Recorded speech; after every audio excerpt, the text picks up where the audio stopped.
This morning I've travelled down to London to attend an exciting debate put forward by the MP Simon Hart. Now the debate is set to discuss outdoor learning for children and teachers.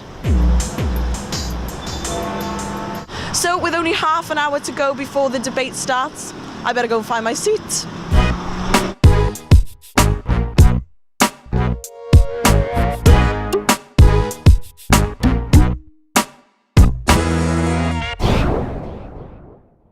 MP Simon Hart began the debate this morning by saying that the outdoors and its inclusion in education was a matter very close to his heart, and it's easy to see why. Mr. Hart listed the positive effects of the outdoors on young lives, referencing case studies from his local constituency. He claimed a relationship with the outdoors encourages independent learning, gives children the opportunity to shine and tackle self-esteem, and perhaps most importantly, allows children to play and nurture their happiness. His statistics said that 97% of teachers think it's vital to learn about the outdoors, and 85% of children and their parents agreed. Yet, only 10% of children play outdoors, and a massive 76% of children turn down the opportunity to go on school trips. He suggested two key solutions. Firstly, to include outdoor learning as an integral part of the curriculum, accountable to Ofsted inspection. Secondly, he proposed to support these changes to the curriculum with corresponding teacher training. Lots of MPs contributed to the debate and congratulated Mr. Hart for bringing such a valid and important issue to the table.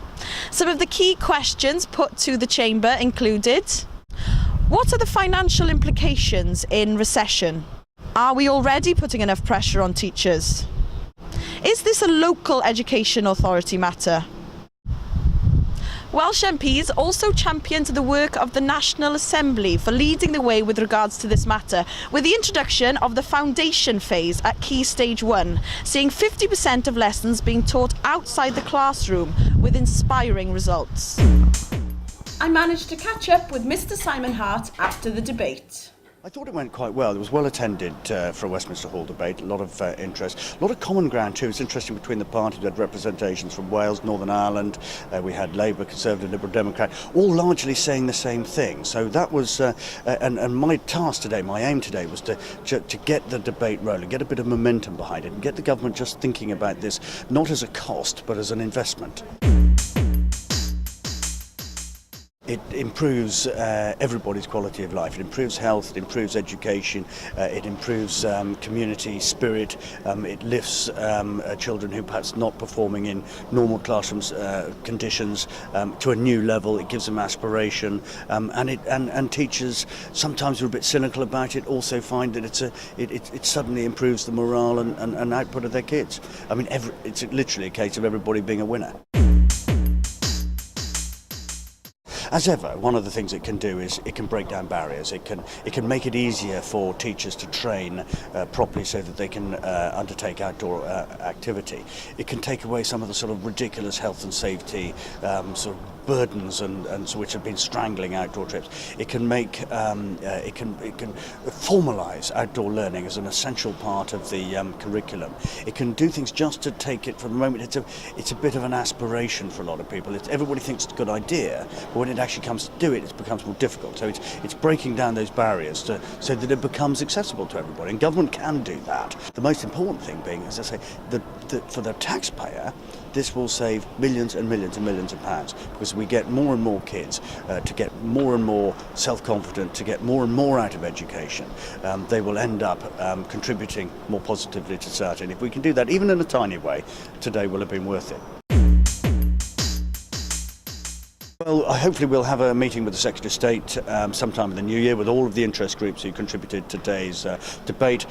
What we'd like to see is this now go from being just a sort of aspiration for a lot of people to being formally on the government's agenda for education over the next few years.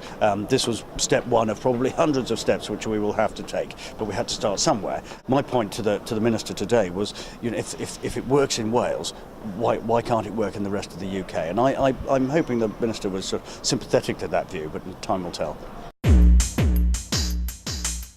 Sarah Tether, Children and Families Minister, concluded the debate, pledging her support for Mr Hart's dream. But for her, outdoor learning is more than outside adventure. We need to look at all aspects, she said. Children should know where their food comes from and why, for example. She prioritised getting children out of the classroom locally, as opposed to expensive field trips. And with an already overcrowded curriculum, she was hesitant in increasing teachers' workload at this point. Yet suggested more flexible funding could be the next step in the right direction. It's been a fascinating morning of debate here today, and although we've still got a long way to go yet before we see outdoor learning in all classrooms across the UK, what an incredible step in the right direction. I'm Lenny Hatcher, reporting from Westminster.